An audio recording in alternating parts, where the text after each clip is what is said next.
Hello साथीहरू नमस्ते। आज चाहिँ मेरो छुट्टी थियो, त्यो भएको कारणले गर्दा मैले फ्रोजन चिकन लिएर होइन काटकुट गरेर मसला ससला लगाएर मोलमाल गरेर राखेको थिएँ। अनि पकाउनु पर्यो भनेर चाहिँ अनि किचनमा गएर अनि पकाउनलाई रेडी बनाउँदैछु। अनि काटकुट गरेर अनि तेल गराएर अहिले पकाउँदैछु मैले। अनि यसरी पकाएको चिकन चाहिँ एकदमै राम्रो पनि हुन्छ, डिप फ्राई पनि हुन्छ। अनि मैले काटेर रेडी बनाएँ, पकाएँ होइन। अनि फ्राई गरिसकेँ। अनि फ्राई गरेको बादमा चाहिँ अब मैले प्याज काट्दैछु। अनि प्याज काट्नको लागि चाहिँ नाइफ चाहिँ एकदमै अलिक ठुलो भयो। म चाहिँ पहिल्यैबाट ठुलो चलाउने बानी भएर अलिक ठुलै चलाउँछु।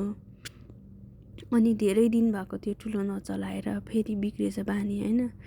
फेरि सुरु गरेको ठुलै चलाउनु पर्यो भनेर मजाले काट्न मिल्छ नि त, यसले सजिलो पनि लाग्छ मलाई त्यो भएको कारणले गर्दाखेरि। अनि त्यो चिकन फ्राई गर्दाखेरि चाहिँ मलाई अलिकति तेल उछिटेर होइन हाततिर पनि पोलिरहेको थियो नि त, त्यो भएको कारणले गर्दाखेरि अलिकति तेलले गाह्रो पनि गर्यो। अनि ठिकै छ, केही छैन। अनि म जहिले प्याज काट्दाखेरि चाहिँ प्याजको बिचको भाग पनि काटेर फाल्छु नि त, मलाई खासै त्यति मन पर्दैन।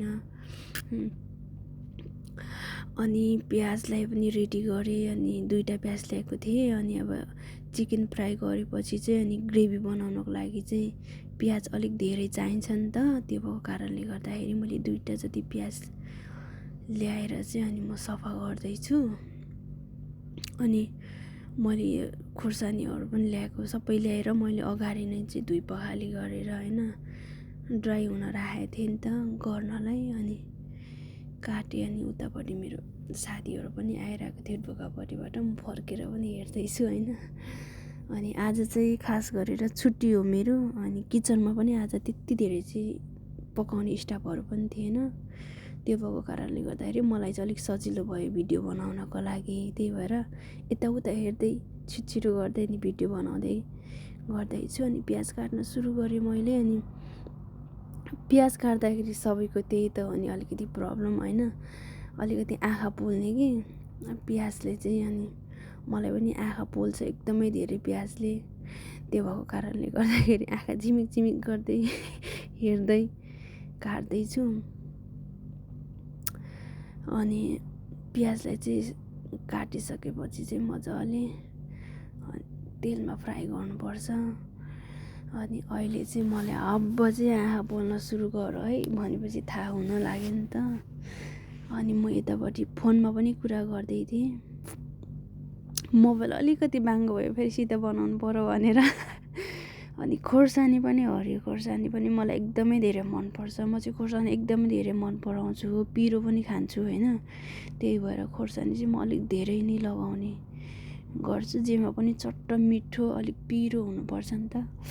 अनि प्याज काटिसकेपछि चाहिँ आँखा पोल्यो। अनि आँखा यताउता यसो गर्दै हेर्दैछु र पनि के गर्नु, काट्नै पर्ने अवस्था। अनि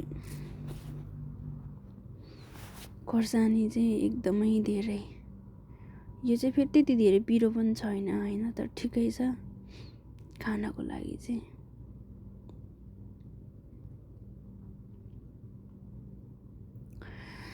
अनि अरू चाहिँ यस्तो त्यस्तै नै हो होइन।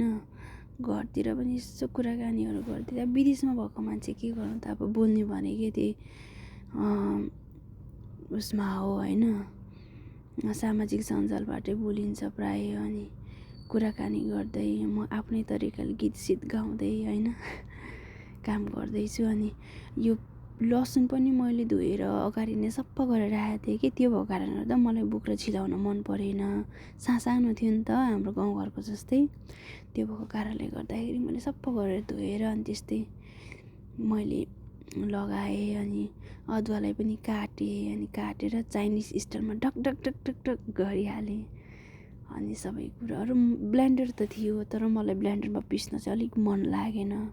अनि टकटके पनि थियो कुट्नको लागि, अनि मलाई त्यो पनि मन लागेन। आजलाई चाहिँ म यसरी नै पकाउँछु भनेर चाहिँ म आफैले सोच विचार गरेर रेडी गरेँ। अनि मैले तेल खारेँ। अनि त्यसमा गरम मसला अलिकति लगाएँ होइन, अनि प्याजलाई पनि लगाएँ, अनि प्याजले ब्राउन कलर होस् भनेर छोडिदिएँ। अनि उता रेडी हुँदाखेरि चाहिँ मैले यतापट्टि टोमेटो काट्नलाई पनि रेडी गरेर राखेको थिएँ नि त। अनि अब टोमेटो पनि काट्नु पऱ्यो, अनि टोमेटोको त्यो बिचको भाग पनि राम्रोसँगले पाक्दैन कि, त्यो भएको कारणले गर्दा मैले त्यो टोमेटोको पनि भाग बिचको भागलाई चाहिँ म काटेर फालिदिन्छु। त्यसले पाक्दैन, अलिक टाइम लगाउँछ, त्यही पनि मलाई चाहिँ मन पनि पर्दैन। अनि काटेर रेडी गर्दैछु होइन। उतापट्टि मेरो अनियनलाई चाहिँ एकदमै ग्रेभी भइरहेको छ, ब्राउन भइरहेको छ। अब मैले रेडी गर्छु सबै कुराहरू।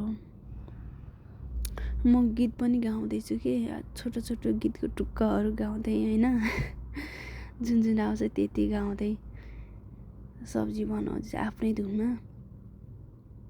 अनि मैले यो चाहिँ धनियाँ र अनि प्याजको हरियो प्याज चाहिँ मैले अलिक धेरै ल्याएको थिएँ नि त, त्यो भएको कारणले मैले तपाईँहरूलाई देखाएँ।